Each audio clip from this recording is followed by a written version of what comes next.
नमस्कार दोस्तों, तो आज हम बात करेंगे जोमेटो की सबसे बड़ी गलती जिसने कंपनी को पूरी तरह से हिला के रख दिया। पब्लिक पैसा लगाती गई और कंपनी लॉस पे लॉस करती गई।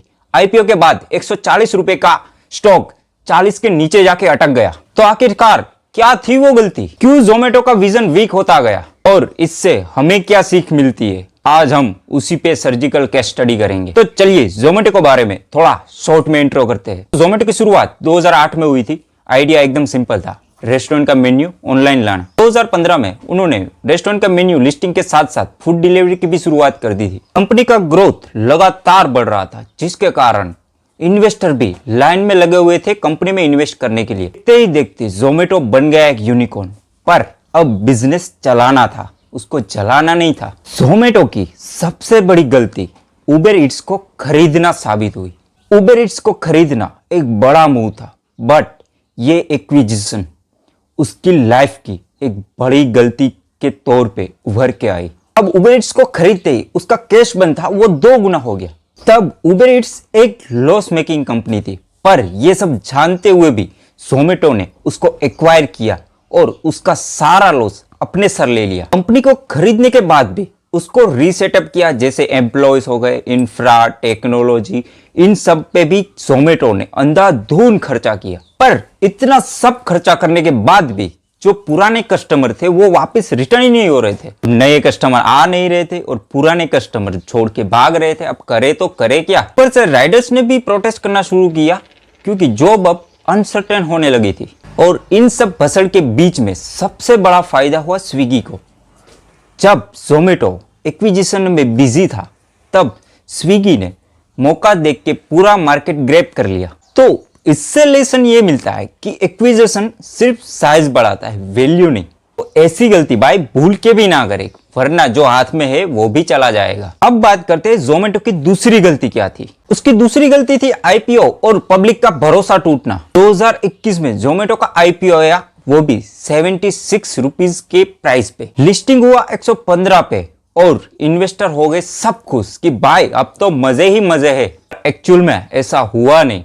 स्टॉक 12 महीनों में 40 से भी नीचे आके गिर गया। पर यह हुआ क्यों? क्योंकि जोमेटो हर साल 1000 करोड़ से भी ज्यादा लॉस कर रही थी और प्रॉफिट के तो दूर दूर तक कुछ ठिकाने नहीं थे। इतना सारा लॉस होने के बाद भी जोमेटो यहां रुका नहीं। उन्होंने और कंपनी को खरीदना शुरू किया, जैसे ब्लिंकिट, फ्रीलिंग, ऐसी कंपनी को और खरीदना शुरू किया। और पब्लिक हो गई कंफ्यूज कि यहाँ जोमेटो के खुद के बिजनेस के कुछ ठिकाने नहीं है और ये दूसरी कंपनी क्यों एक्वायर कर रही है। लोगों ने कहा भाई दीपेंद्र तो पागल हो गया है, अब ये खुद तो डूबेगा साथ में दूसरों को भी डुबाएगा। अब जोमेटो की तीसरी गलती पे आते हैं कि उसकी तीसरी गलती क्या थी। उसकी तीसरी गलती थी लीडरशिप गैप। अब इतनी सारी भसड़ होने के बाद कंपनी के हाई लेवल के एम्प्लॉइज भी रिजाइन करने लगे। कंपनी में अब इंटरनल इंस्टेबिलिटी बढ़ने लगी, एम्प्लॉय का मोरल डाउन होने लगा, गिरने लगा। अब जोमेटो के भी डिलीवरी पार्टनर प्रोटेस्ट पे उतर गए। अब उनका वर्कलोड तो बढ़ने लगा था, पर सैलरी आज भी वहीं की वहीं थी। सुबह से शाम तक भागने के बाद भी हाथ में अगर कुछ नहीं आता तो भागने का मतलब क्या है? जोमेटो की बढ़िया मार्केटिंग के कारण जोमेटो को अब सब जानने लगे थे, पर प्रॉफिट कैसा होता है, क्या होता है, वो तो किसी ने जाना ही नहीं। अब यहां आता है एक ट्विस्ट। दीपेंद्र ने चाहे लॉस कितना भी किया हो, पर वो हार मानने वालों बंदों में से तो नहीं थे। अब इतनी सारी गलतियों में उन्होंने एक गलती सबसे बढ़िया कर दी, वो था ग्रोफर्स को एक्वायर करना, उसको खरीदना। अगर आज ग्रोफर्स नहीं होता तो आज जोमेटो आज भी लॉस में होता। तो चलिए अब जानते हैं कि जोमेटो ने कैसे रिकवर करना स्टार्ट किया। दीपेंद्र ने अब ब्लिंकिट को पर्सनली लीडरशिप करना स्टार्ट किया। अब कंपनी के यूनिट इकोनॉमिक्स पे काम किया, कॉस्ट कटिंग की। फोकस शिफ्ट हुआ प्रॉफिट एंड सस्टेनेबल मॉडल पे।